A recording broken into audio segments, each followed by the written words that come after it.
Hello and welcome to another biology video by Preetinder Kaur for Prefix course. So in this video we are going to study a few topics of genetic engineering and biotechnology. So the first thing that we are about to study is the PCR, which is nothing but the polymerase chain reaction. Now the purpose of this particular process is to create large quantities of a specific target sequence of the DNA. So prepare multiple copies of a particular DNA sequence.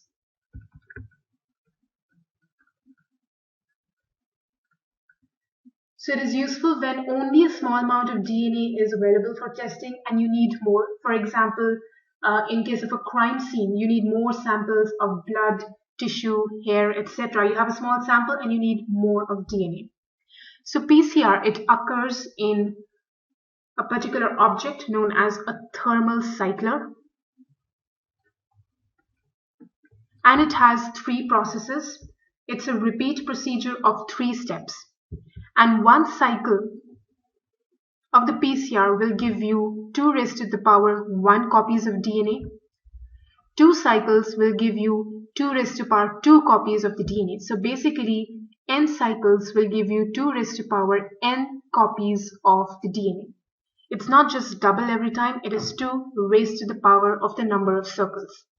So the 3 steps that occur in the thermal cycler are denaturation.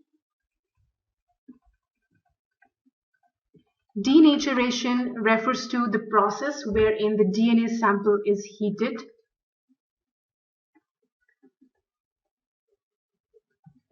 And it is separated into the 2 strands. So DNA sample is heated to separate into the 2 strands. The second step that happens after denaturation is annealing. So annealing refers to the process in which DNA primers, they attach to opposite ends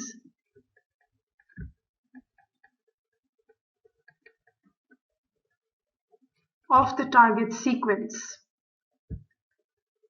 So I'll explain this process diagrammatically as well. And the third and the final step is elongation. In this, a heat tolerant, because remember the DNA is right now in a very hot state, a heat tolerant DNA polymerase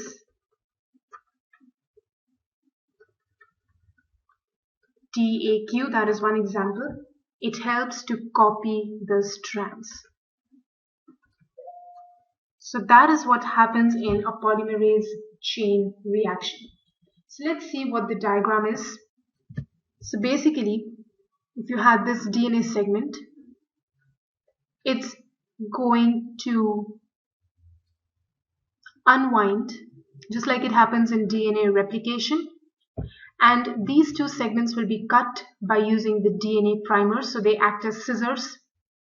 And this is now going to be copied into many strands. You can get multiple copies of the strands depending on the number of times you run the reaction. So that is polymerase chain reaction. The next process that you need to know, what happens after polymerase reaction, is another thing that can happen, which is gel electrophoresis. Now these all concepts are related to one another, that's why I've put them into one single video. So in gel electrophoresis, it's a technique that separates the DNA fragments according to their size.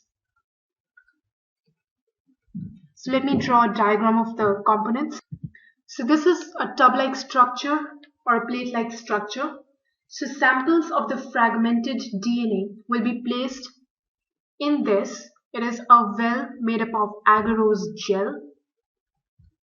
And there are 2 electrical circuits that are put over here. One is the negative side, negatively charged cathode, and the other side is a positively charged anode. And obviously the agarose gel would be the conductor. Now gel is placed in a buffering solution and the electric current will be passed through the gel. Now the movement of fragments, in which direction do you think it will take place? Now DNA as a molecule, it has negative charge because of the phosphate group. So if it is negatively charged, it will be attracted towards the anode. That means movement of fragments takes place in this direction. Now the smaller fragments,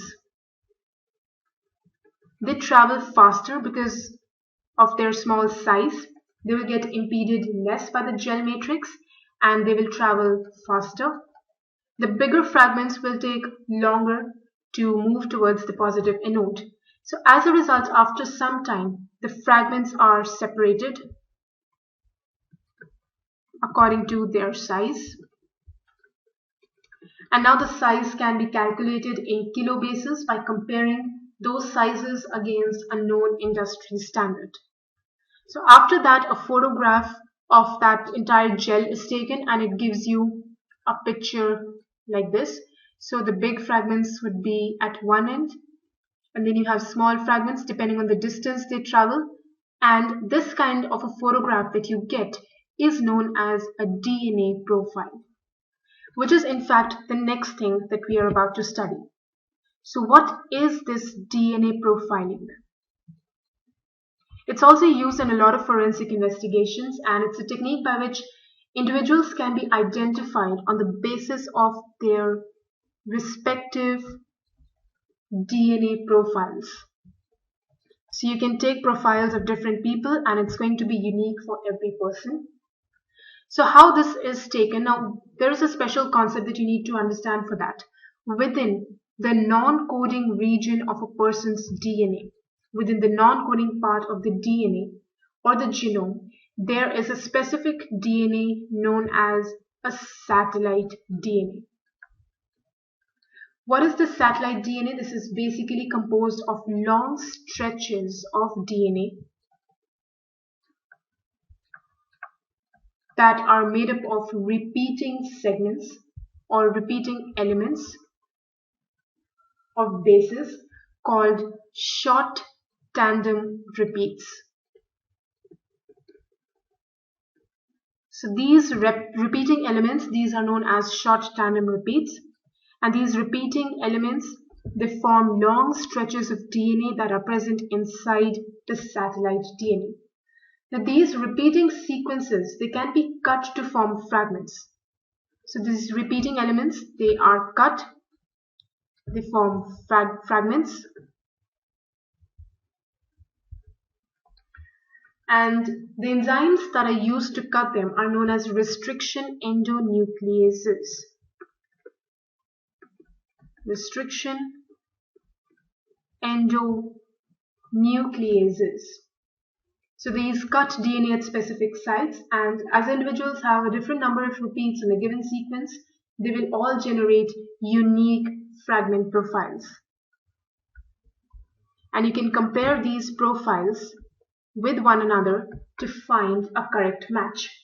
And how these profiles can be compared? Once the fragments are there, you can make them undergo the process of gel electrophoresis. And from gel electrophoresis, you can get these different kinds of plates. And from these plates or photographs, you can compare the person. For example, if you found this kind of a profile at a murder scene and you have two suspects, one is this and the other is this. So you can easily see the first one and the second one are a match and the middle one is not. So that is how the fragments can be compared. Now there are two applications of DNA profiling. One is to determine paternity. So for that you need profile of the mother, the child and the father. And second is forensic investigations. Murders or wherever part of the tissue or hair samples they are found. So that is all that you need to know about DNA profiles at this stage. And that is all we'll be covering. So thank you so much for watching this video.